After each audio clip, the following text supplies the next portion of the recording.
Hello everyone, I hope you all are doing great. So in this lecture we will be talking about fixed exchange rate system. Let's start with it. तो fixed exchange rate system में जो currency का rate होता है, एक currency का जो दूसरी करेंसी पे एक्सचेंज होगा वो गवर्नमेंट फिक्स करती है। इसको फिक्स करने का मेन पर्पस होता है रेट स्टेबल रहे, ज़्यादा फ्लक्चुएट ना करे। जब किसी भी फॉरेन करेंसी की डिमांड ज़्यादा होती है तो वो महंगी हो जाती है, जब डिमांड कम होती है तो प्राइस कम।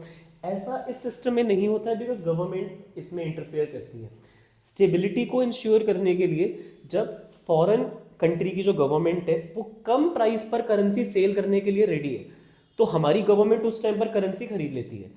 और जब वो ज़्यादा प्राइस ऑफर कर रहे हैं ग्लोबली, तो उस पर्टिकुलर टाइम में जो हमारी कंट्री की गवर्नमेंट है जिन्होंने कम प्राइस पर करेंसी को खरीदा था एक टाइम पर, वो दूसरी कंट्रीज को जिनको रिक्वायरमेंट है उनको सेल करके प्रॉफिट अर्न कर सकती है। सिंपल बात है। और अगर उन कंट्री की गवर्नमेंट को अगर एक्सचेंज नहीं करवाना, लोन चाहिए, तो हम लोन देके उनसे इंटरेस्ट चार्ज कर सकते हैं, उसमें भी हमारा प्रॉफिट है। तो इन शॉर्ट जब फॉरेन मार्केट में, फॉरेन एक्सचेंज मार्केट में जब करेंसी की वैल्यू कम होती है तब हमारी गवर्नमेंट करेंसी को परचेज करती है, और जब मार्केट में ज़्यादा वैल्यू डिमांड हो रही होती है उस टाइम पर हम उसको सेल करके प्रॉफिट अर्न कर सकते हैं, या फिर लोन देकर उस पर इंटरेस्ट अर्न करके प्रॉफिट अर्न कर सकते हैं बाय एनी वे।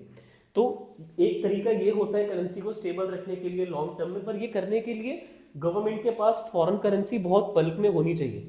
हमें अगर मार्केट में फॉरेन करेंसी का रेट स्टेबल रखना है ताकि हमारे सिटीजन्स को ज़्यादा फ्लक्चुएशंस फेस ना करनी पड़े, कभी रेट डॉलर का 85, कभी 90, कभी 75, इस चीज़ को अवॉइड करने के लिए अगर गवर्नमेंट चाहती है कि यार रेट 80 रुपीज़ रहे लॉन्ग टाइम के लिए, it should not fluctuate a lot, in order to make that happen government को, इंडियन गवर्नमेंट को बहुत ज़्यादा क्वांटिटी में डॉलर खरीदना पड़ेगा अमेरिकन गवर्नमेंट से एट 80 रुपीज़, ताकि हम उसको स्टेबल रखें। और मार्केट में जब रेट ज़्यादा हो जाएगा तब हमारी गवर्नमेंट उसको सेल करके प्रॉफिट अर्न कर सकती है। फाइन। तो for that to happen they have to maintain large reserves, and external standard में रेट को फिक्स करा जाता है, जिसके दो तरीके के समझाता हूँ मैं। एक तरीका होता है हमारी करेंसी डॉलर के साथ हमने फिक्स कर दी, जैसे कि हम उन्हें 80 रुपीज़ देंगे, वो हमें $1 देंगे, इसको बोलते हैं पेगिंग। दूसरा तरीका होता है जिसको हम बोलते हैं पैरिटी वैल्यू, इसमें गोल्ड में फिक्स करा जाता है कि हम अमेरिकन गवर्नमेंट को अगर 10 ग्राम गोल्ड देंगे तो वो हमें $1000 देंगे।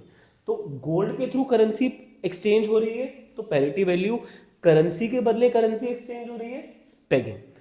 तो दोनों ही तरीके होते हैं करेंसी को स्टेबल करने के लिए under the fixed exchange rate system. तो गवर्नमेंट इसमें इंटरफेयर करती है, दोनों कंट्रीज की ऑन टेबल बैठ के गवर्नमेंट डिसाइड करते हैं कि करेंसी कितना हम पे करेंगे और वो बदले में कितना हमें ऑफर करेंगे। तो it can happen with currency to currency, हम उन्हें करेंसी ऑफर करेंगे, वो हमें करेंसी दे रहे हैं तो वो पेगेंगे। But on the other hand अगर हम उन्हें गोल्ड दे रहे हैं, वो हमें बदले में करेंसी ऑफर करते हैं, that is parity value. Same is valid like inversely also. For example, if they are giving us gold, we are offering them our currency. So this is called as fixed exchange rate system. I believe this is clear to all of you. किसी बच्चे को बेटा इसमें कोई भी doubt confusion है, feel free to ask to me in the comment section or on my Insta handle. Thank you for listening me so patiently. Have a nice day.